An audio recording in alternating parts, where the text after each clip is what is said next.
You don't need to use Trendline whilst trading. Trendline actually will actually lose you a lot of money. Okay, except you know how to use your Trendline. Okay, from my own experience, Trendline has lost me a lot of money. Okay, because why? I would explain to you.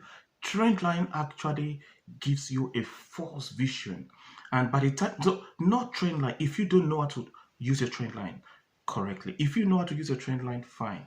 If you don't know how to use your trend line correctly and you draw your trend line, you begin to focus at the wrong place and you've started wrongly. And every other thing that you build from that point on could be wrong and you can lose a lot of money.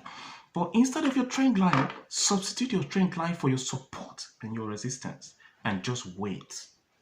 Okay, especially if you're trading the forex market, look for your support and your resistance. If you're trading the indices, look for your demand and your supply.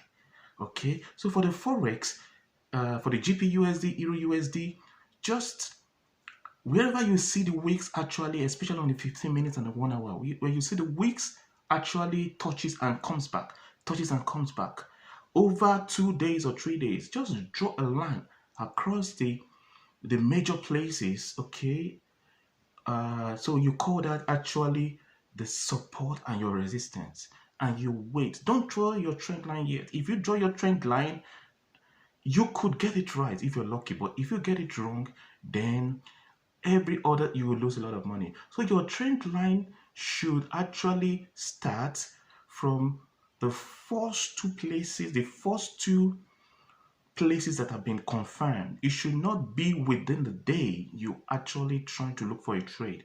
So your trend line should have started from a previous, let's say the day before or the 2 days away. That is the way you draw your trend line. That is the way I understand that you draw your trend line. Because on the day you want to take your trade, if you draw a trend line on that day, it could be false. Except you're trading on a very, very low time frame, like 5 minutes, 15 minutes, then you can draw your trend line. But if you trading as as a reverse trend trader, you're just waiting for the trade to make a reversal. You're trading on a 4 hours, trading on a daily, you're looking at 4 hours daily. Then you have to draw your trend from the previous or 2 days before. You don't just draw your trend line on that same day, except you're trading from a very lower time frame. Okay, so based on this, as a day trader, draw your support and your resistance and wait, okay, to see how price reacts at your support and your resistance. Okay, so this is what I've learned from trading. Okay, because personally I was like a reverse trend trader, like trading on a 4 hours, trading the reverse trend. And I was also on the day trading. So combining these two methods did not really work for me. Okay, because I noticed like I have to choose just one if I really want to be a day trader or I want to be a weekly trader. Okay, so trend line actually causes a lot of misunderstanding whilst trading. From my experience, draw your support and your resistance, forget about the trend line first, and see how price reacts across your support and your resistance. Then you would be able to make more good decisions. Okay, and also another important thing whilst trading is that don't listen to a lot of people. Do not listen to a lot of people, because trading is much more like you actually realizing your mistakes, trying to see what wrong are you doing, and you don't know what you're doing wrong. Okay, so some examples of wrongs that you might be doing and you're not knowing is that you could actually be drawing your trend line in a wrong way, combining weekly trading with day trading and expecting to take a trade every day. That will actually make it wrong. Okay, and if you're a scalper and you're trying to scalp on a 5 minutes and you're trying to look at the 1 hour, you're gonna make a wrong decision. You're gonna make a wrong decision. So basically, there are a lot of things that a lot of people can get wrong whilst trading. So from my experience, don't listen to a lot of noises. Start from start somewhere. Choose one person you like so much as your mentor and follow what he says. Don't combine so many strategies because you'll start to complicate a lot of things. So, in other words, what am I trying to say is that understand your personality. For instance, I am a personality of trying to do so many things at a time. Okay, I like to understand how that person is trading. I like to understand how this person is trading. I like to understand that person's point of view. Whereas trading is like something that is just jumping up and coming down, jumping up and coming down, jumping up and coming down. Okay, and it creates a trend. It doesn't care about strategy. It doesn't care about what lines you draw. It doesn't care about uh, combination of three things.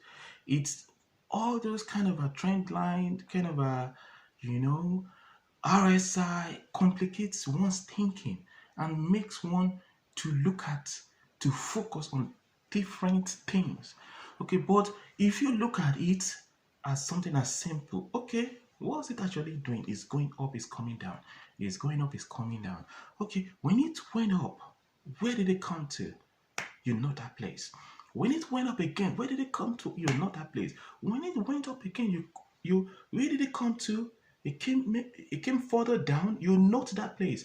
So you mark the most consistent line, and you just wait for price to react.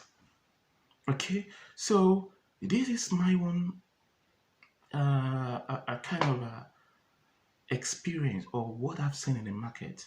Don't listen to a lot of people. Listen to one person. Shut out your YouTube videos you watch or whatever you do, and try to detox yourself from what people are saying. Okay, try to detox yourself from what people are saying, and try to see what the market is doing at that moment in time. What is it doing on a 1 hour? Just what is it doing? I don't understand. What is it doing? What's it doing on a 5 minute? What is it really doing on a 1 hour? And from there, construct your lines and wait. Okay, so from there you can make a decision. So from my experience, whatever price reacts, wait for that price to make a counter reaction on that line. So for instance, if price actually jumps on this line and keeps jumping on this line and keeps jumping on that line, okay, and it actually jumps away from that line, yes, and it goes to another major bottom, yes, okay, so probably it's created three major lines or two major horizontal kind of uh, let's say horizontal lines, a kind of a support or resistance. It's created two or three major ones. Okay, wait for it to come back to one of those lines, and it's a confirmation that from there it's gonna go down. So you're waiting for price to react as a trader. Okay, you're not waiting for best strategy. You're not waiting for this or that or this or that. You're only waiting to react at zones. This is what you do as a trader. It doesn't care about your strategy. It doesn't care about anything else. It's just going to react at a zone. Okay, so at that zone, it's like a probability. At that zone, you're likely to be right. You 90% to 99% likely to be right at when it comes back to a major zone that you actually know. You're likely to be right at that zone. Okay, so this is just my just what I want to share. Forget about